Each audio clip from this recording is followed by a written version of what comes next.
Para receber todas as novidades do canal, inscreva-se e se curtir o vídeo, clique em gostei. Aproveite para acompanhar a Rede Super nas redes sociais. Muito bem, nós queremos estudar a respeito do maná.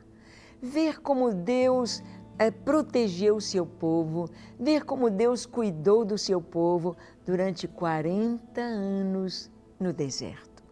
Bem, caminhar pelo deserto por um dia é um desafio. 2 dias, uma semana, um mês no deserto, um ano no deserto. Que desafio! Mas imagine 40 anos. E não apenas isto, não apenas 40 anos, mas com uma multidão de milhares e milhares de pessoas, cerca de 2 a 4 milhões de pessoas caminhando com Moisés pelo deserto. Pessoas que estavam ali totalmente dependentes dele. Podemos dizer, dependentes de Moisés? Sim? Não.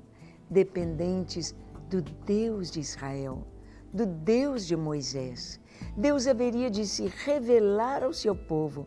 Deus, nestes 40 anos, Ele mostrou não só a Israel, não só as 12 tribos de Israel, mas a todo mundo, a todas as nações daquela época que estavam vendo aquele milagre. Ao Egito, a Amon, a Moabe, a Edom, aos árabes, aos assírios, a todos os povos, aos caldeus, o Senhor estava mostrando quem é o Deus de Israel. E nós sabemos que na nossa caminhada também Deus se revela às pessoas. De acordo com a nossa experiência com Deus, Deus mostra quem Ele é através da nossa vida para as outras pessoas ao nosso redor. Vamos ver um pouquinho sobre o maná, esta provisão de Deus para estes 40 anos no deserto. Abra sua Bíblia e leia comigo o que está escrito em Êxodo, capítulo 16, do verso 28 ao 31. Diz assim: Então disse o Senhor a Moisés: Até quando recusareis guardar os meus mandamentos e as minhas leis? Considerai que o Senhor vos deu o sábado. Por isso, Ele, no 6º dia, vos dá o pão para 2 dias. Cada um fique onde está. Ninguém saia do seu lugar no 7º dia.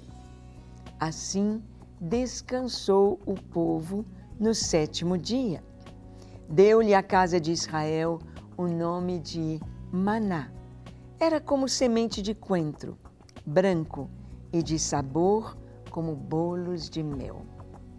Este era o maná. Vamos ver um pouquinho sobre esta trajetória do povo de Israel pelo deserto. Aqui a palavra de Deus nos diz que o Senhor tirou o seu povo do Egito com mão forte e poderosa. Deus usou Moisés para ir a Faraó, para falar com Faraó que deixasse o povo de Israel sair. E depois de 10 pragas que vieram sobre o Egito, tais como a água que se tornou em sangue, mostrando que não era o Nilo, não era o rio que trazia vida ao Egito, mas era o Deus, Criador dos céus e da terra. O Deus a quem Israel adorava, o Deus único e verdadeiro, invisível, o Deus onipotente, poderoso, onipresente, onisciente, é que era o verdadeiro Deus. E ali, as águas do Nilo se tornarem sangue, sangue significava morte. Morte para os peixes, morte para os animais, morte para os homens. Sem água é morte. Deus estava mostrando que Ele estava acima de todos os deuses. Deus enviou ali outras pragas também, como a praga dos gafanhotos, das moscas, dos piolhos, as pragas das rãs, pragas de saraiva, a chuva, grandes pedras em chuva fortíssima que acabou com toda a vegetação. Deus enviou a praga sobre os animais, de pestes, de tumores sobre os egípcios e a praga das trevas durante o dia, ninguém poder sair do lugar durante 3 dias e finalmente a praga da morte dos primogênitos. Não que Deus odiasse os egípcios, não que Deus tivesse uma rixa com os egípcios e não gostasse deles, absolutamente. Deus queria que os egípcios abrissem os seus olhos e reconhecessem que aqueles seres a quem eles adoravam não eram deuses, mas que o verdadeiro Deus era o Deus de Israel. Não por causa de Israel, mas porque Ele é o Senhor, Ele é o Criador e Ele se revelara a Abraão, a Isaac, a Jacó. Ele se revelara a esta nação, Israel, como único e verdadeiro Senhor. Deus estava mostrando através dessas pragas que Ele queria corações rendidos, corações que reconhecessem que somente Ele é Deus e Ele é um Deus de amor, um Deus de justiça, um Deus de bondade, um Deus de fidelidade, um Deus que ama o pecador, um Deus que estende a mão com misericórdia para perdoar. Entre os egípcios, houve muitos que creram em Deus. Houve muitos que acompanharam o povo de Israel na sua saída do Egito. Houve muitos, como alguns da própria nobreza de Faraó, que disseram ao seu rei, dizendo: Faraó, você não sabe que o Egito está arruinado? Deixa ir este povo, deixa ir o povo de Israel. Deixa, porque não há outro Deus como o Deus de Israel. Não há quem possa fazer tais sinais como o Senhor. E o povo então saiu do Egito. Saiu debaixo de mão forte e poderosa. Saiu sob os cuidados do Senhor. Mas eles estavam levando um pouquinho de trigo, um pouquinho de alimento que daria para alguns dias. Como seriam saciados no deserto? Comeriam as carnes das ovelhas, dos frangos, das aves que levavam consigo? Como seria? Eles não teriam como plantar, não teriam como cuidar destes animais, de produzirem. Como seria a jornada pelo deserto? Então Deus fez algo tremendamente maravilhoso. Deus fez chover na madrugada, junto com o orvalho, algo tão diferente que não existia sobre a terra. Algo que foi chamado pelos hebreus de maná. Sabe o que quer dizer a palavra maná? Maná é uma palavra hebraica que significa: o que é isso? O que é isso? E o texto que nós lemos nos diz que o maná, ele era como semente de coentro, branco. Imagina uma coisinha redondinha, pequenina, branca, como semente de coentro e com sabor de bolos de mel. Isto era o maná. Faziam cozido, cru, tinha gosto de azeite, cozido com o sabor de bolos de mel. Maná, o que é isso? O maná era uma comida celestial. Não era aqui da terra. Era enviado por Deus porque para alimentar 2 milhões de pessoas. Puxa, quando você tem a sua casa cheia de visitas, talvez você consiga hospedar aí 5 pessoas. É muito, não é? 10 pessoas. Uau, é muita gente. 15 pessoas, 20 pessoas. Você sabe que para alimentar mais 20 pessoas além da sua família, você tem de abastecer a sua geladeira, você tem de abastecer a sua despensa, você tem de ter alguém especialmente para cozinhar para tanta gente. Agora imagina Deus hospedando no deserto 2 milhões de pessoas. Adultos, jovens, adolescentes que comem tanto e crianças. Esse povo precisava não apenas de alimento, mas um alimento saudável. um alimento que trouxesse saúde. O povo não teve insolação no deserto, o povo não teve gastroenterite pelo sol quente e as poucas condições de higiene, porque era deserto. O povo não teve enfermidade nenhuma. Enfermidade alguma alcançou o povo de Israel enquanto esteve no deserto por 40 anos. 40 anos. Deus enviava o maná. E Deus enviou o maná de uma maneira muito especial. Moisés disse, olha, vocês vão e colham o maná, semelhante a uma sementinha de coentro, branquinho, com sabor de bolos de mel, sabor de azeite quando cru. Colham, preparem e comam. O alimento servia também de remédio, servia de saúde para o povo. Ninguém adoeceu. Na segunda-feira caía, na terça, na quarta, na quinta, na sexta, desde o domingo até sexta-feira. Mas no sábado, o dia que Deus mandou que o povo descansasse, no sábado o maná não caía, não vinha. E o que eles iriam fazer? Iriam fazer um jejum? Eles iriam jejuar no sábado? Não. Olha que milagre. Na sexta-feira, o maná caía em dobro. Quem colhia um pote, colheria 2 potes. Então, para aqueles 2 milhões de pessoas, o alimento na sexta-feira era em dobro. E se alguém colhia o maná em dobro na segunda-feira, ou na terça, ou na quarta, ou na quinta, no dia seguinte, aquele maná em dobro dava bicho e cheirava mal, ou seja, apodrecia. Mas isto não acontecia na sexta-feira.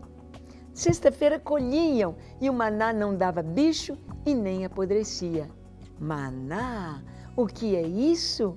O que é isso? Que alimento é esse? Sobrenatural, vindo dos céus. Nós sabemos que algumas pessoas tentam explicar os milagres de Deus. Tentam explicar, e tem até uma série de DVDs chamada E a Bíblia Tinha Razão, tentando trazer explicações lógicas para os milagres de Deus. Então, querem dizer que o maná é uma resina de uma árvore que tem no deserto. Mas imagina essa resina para 2 milhões de pessoas. Tem de ter muita árvore. E como isso ia cair ali ao redor de todo o arraial para o povo colher? Como que isso iria cair em dobro na sexta-feira para o povo colher? Como que isto caía domingo, segunda, terça, quarta, quinta, sexta e no sábado não caía? Como era isto? Claro que não era uma coisa natural. Claro que não era algo aqui da terra, era algo celestial. E Deus enviou o maná para mostrar ao seu povo, para mostrar às nações, para nos mostrar a mim e a você que quem é o nosso Deus, o caráter do nosso Deus, quem Ele é. Deus se mostrava através das coisas no Antigo Testamento. E o maná é uma das simbologias do caráter de Deus. Vamos ver então, o primeiro ponto que nós podemos ver aqui é que o maná nos fala de suprimento. Então, primeiro, suprimento. Ou seja, Deus é o nosso supridor. Deus nos supre as nossas necessidades. No deserto, não havia o que comer. No deserto, não havia o que colher. No deserto, não havia como plantar. Então, eles necessitavam diretamente do milagre de Deus cada dia. Você sabe que Deus, cada dia, opera um milagre na sua vida, na minha vida. Você sabia que quando Jesus nos ensinou a orar, Pai nosso que estás nos céus, santificado seja o teu nome, venha o teu reino. O pão nosso de cada dia nos dá hoje. O pão nosso. Talvez você faça esta oração sem prestar atenção que o pão que nós comemos cada dia é um milagre de Deus. É o suprimento de Deus, é a provisão de Deus, é a bondade de Deus para conosco. Primeiro ponto, no caráter de Deus, no próprio Deus que nós aprendemos através do maná, é que nosso Deus é o Deus supridor. Ele nos dá o suprimento cada dia. Ele supre as nossas necessidades. Por isso, Jesus disse, não andeis preocupados com coisa alguma, quanto ao que haveis de comer, quanto ao que haveis de vestir, pois não é a vida mais do que o alimento? E o corpo não é mais do que as vestes? Por que vocês andam preocupados? Estas coisas são os pagãos, os que não conhecem a Deus, que se preocupam com elas. Mas Deus sabe que vocês necessitam destas coisas. Então Deus supre nossas necessidades. Há algumas pessoas que às vezes passam por necessidades financeiras e ficam na necessidade durante muito tempo. Passam anos com aquela pessoa necessitada. Falta o dinheiro para o gás, falta para pagar a conta de luz, falta para pagar o aluguel, falta para comprar as coisas em casa. Mas o que estas pessoas fazem? Muitas delas chegam para os irmãos numa reunião de oração e dizem, irmãos, orem por mim. Orem por mim porque na minha casa eu não tenho nada para comer. Eu não tenho a minha conta de luz, de água, meu telefone, meu aluguel, tudo está atrasado. E orem por mim. Bom, os irmãos vão orar, mas eles vão dizer, precisamos suprir nosso irmão. E os irmãos vão dar um dinheiro, a igreja vai dar um dinheiro, a igreja vai estar suprindo o irmão. Então, o supridor daquele irmão será outro irmão ou a igreja. E então, até que este irmão em necessidade aprenda a buscar ao Senhor, a buscar a Deus em primeiro lugar, ele vai ficar na necessidade, até que ele aprenda. Ou seja, quando nós temos alguma necessidade, devemos pedir a Deus. Não fale com os outros. Não compartilhe com as pessoas para que eles não sejam o seu supridor. Fale com o Senhor e experimente os milagres de Deus nos suprindo. Experimente os milagres de Deus colocando na nossa geladeira, na nossa casa, na nossa conta bancária, o suprimento. Maná, o que é isso? É Deus suprindo cada dia. Cada dia o Senhor suprindo. O segundo ponto é sustento. Sustento. Deus é aquele que nos sustenta. Sustentar é manter a vida. Sustentar é nos dar as condições para que a vida prossiga. O Senhor é o supridor, supre as faltas. Ele é o sustentador. A Bíblia nos diz que o Senhor sustenta todas as coisas pela sua palavra. Por isso, Jesus, ele disse na tentação do inimigo, Jesus usou o texto lá de Deuteronômio capítulo 5. Ele disse, nem só de pão viverá o homem, mas de toda palavra que procede da boca de Deus, disso viverá o homem. Nem só de pão, Deus nos sustenta. Meu esposo, pastor Paulo, ele costuma dizer que um grão de arroz com a bênção de Deus vale mais do que uma mesa farta com tantos alimentos sem a bênção de Deus. É isso mesmo. Um grão de arroz pode nos alimentar e nos dar os nutrientes necessários muito mais do que alguém que tem a mesa farta sem a bênção do Senhor. Portanto, nosso Deus é aquele que nos sustenta com saúde, com vida, com paz, com alegria, com a sua doce presença. Vamos ver também o ponto de número 3, que o maná nos fala de provisão. Provisão. Provisão, nós podemos até separar essa palavra pró e visão. Você ver antes de estar pronto. Você poder contemplar antes de estar em suas mãos. Pela fé, a provisão de Deus. Quando Deus nos chama, Deus chamou o seu povo para ir para o deserto. Deus chamou o seu povo para sair do Egito. Deus chamou o seu povo para ir para a terra prometida. Deus chamou, Deus vai prover. Deus vai cuidar. Se Deus te chamou para ir para algum lugar, para deixar alguma coisa, se Deus te chamou para segui-lo, Ele vai prover o que você precisa.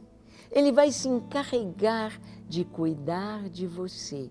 Ele vai prover o maná, a provisão de Deus. E a provisão nos fala de ter para os dias difíceis. A provisão nos fala de armazenar, de guardar e ter sempre. Deus, este Deus maravilhoso, Ele é aquele que é o nosso provedor. Ele é o sustentador. Ele é aquele que nos dá o suprimento, é o supridor, e Ele também é o provedor. Aí você pode até dizer, mas isso tudo são palavras que querem dizer a mesma coisa. São palavras que querem dizer que Deus cuida de mim e cuida de você. Deus cuida. Ontem eu me encontrei com um irmão no shopping. Foi tão gostoso encontrar aquele casal depois de tantos anos. E eu me lembrei de uma experiência muito interessante que ele compartilhou conosco e até escrevi esta experiência no nosso livro Dia a Dia, Meditações para uma Vida com Deus.